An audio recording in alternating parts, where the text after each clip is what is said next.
C'est une poignée de main qui scelle le rapprochement entre la Géorgie et l'Union européenne. Un rapprochement souhaité par le Premier ministre géorgien, Mamouka Bartadze, mais aussi par Donald Tusk, président du Conseil européen. La Géorgie, comme 5 autres pays, est membre du partenariat oriental, un accord qui vise à rapprocher ces États de l'UE et qui célèbre cette année ses 10 ans.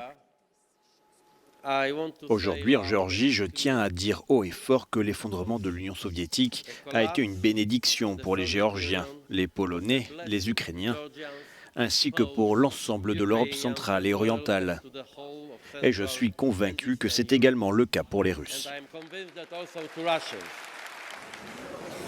Moscou a suspendu il y a quelques jours ses vols vers la Géorgie, en réaction à un mouvement de protestation contre l'influence russe à l'intérieur du pays. Une décision critiquée par les Européens.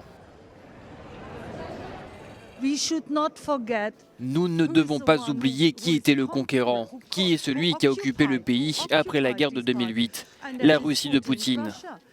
Ce pays n'est pas notre ennemi, mais la politique faite par M. Poutine n'est pas amicale.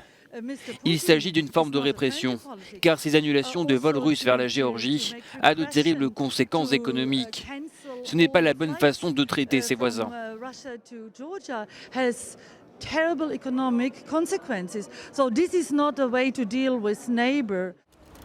Sur le territoire du pays, 2 régions ont par le passé fait sécession de la Géorgie. 2 indépendances non reconnues par la communauté internationale, mais appuyées par la Russie.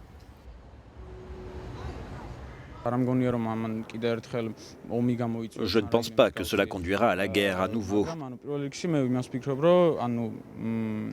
J'ai l'occasion de travailler avec des touristes russes dans l'industrie hôtelière et ce sont des gens avec lesquels il est facile de collaborer. Il faut trouver une solution entre nos pays et ne pas bloquer les relations.